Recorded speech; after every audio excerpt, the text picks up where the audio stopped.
जय श्री कृष्ण मित्रों, आज આપણે બનાવીશું ભરેલા કારેલાનું શાક।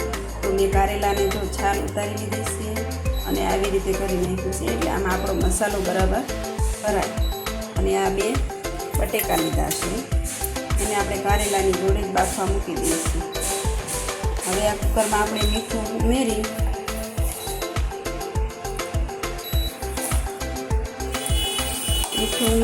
અને કારેલાને બાફવા મૂકી દઈશું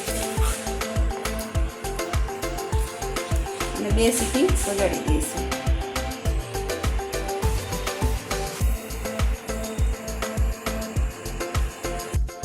જો મિત્રો, આપણા કારેલા બફાઈને રેડી થઈ ગયા છે। એની જોડે મેં 2 બટેકા પણ બાફી નાખ્યા છે। હવે આપણે એનો મસાલો બનાવીશું। એમાં ભરવાનો આ ગોળ લીધો છે અને આ 2 બટેકા લીધા છે।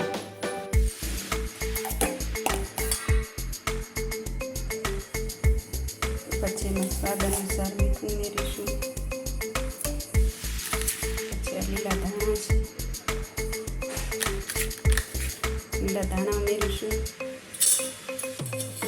પછી આ થોડી પાવડર છે, પછી આ ચમચી ધાણા જીરું પાવડર છે,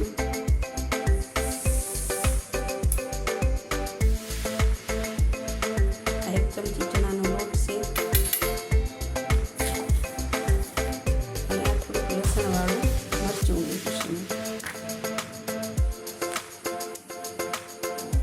थोड़ो गरम मसालो है અને આ થોડા તલ ઉમેર્યા છે।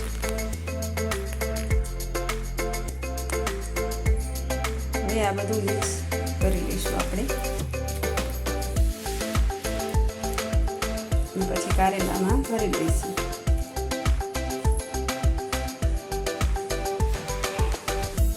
જો મિત્રો, આ આપણો મસાલો તૈયાર થઈ ગયો છે। હવે આપણે એને કારેલામાં ભરી દઈશું।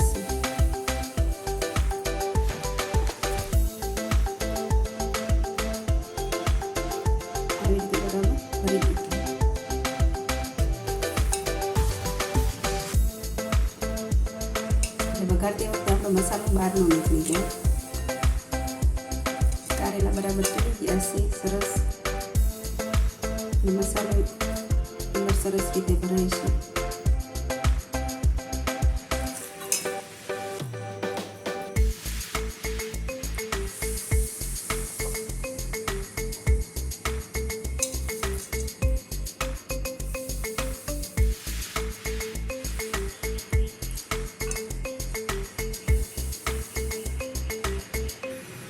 तो मित्रों, आपड़ा कारेला भरीने तैयार थई गया छे। हवे आपणे एनो वघार करीशुं।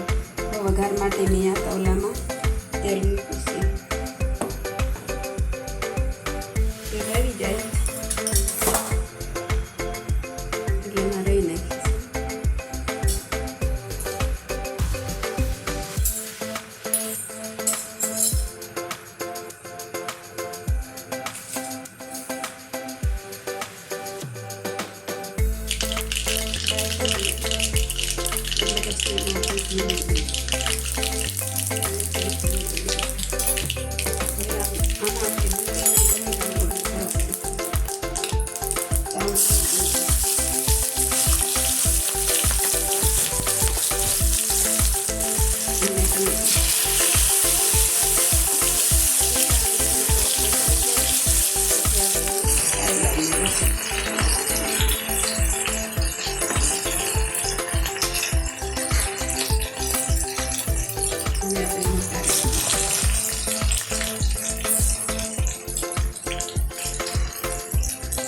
આપણે ધીમો કરી નાખવાનો છે, એના તાપે થોડા સાંતળવાના છે।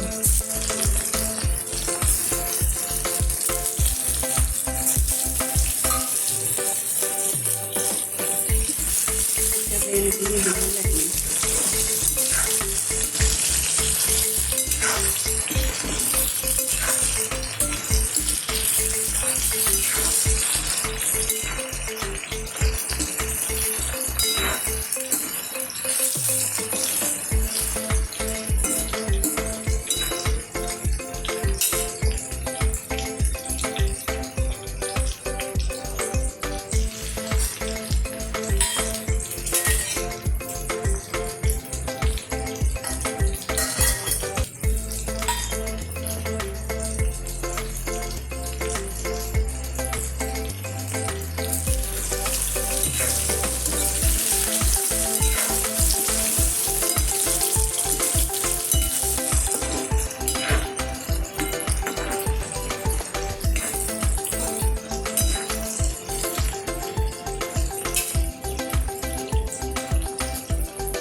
જાય એટલે થોડું પાણી ઉમેરીશું.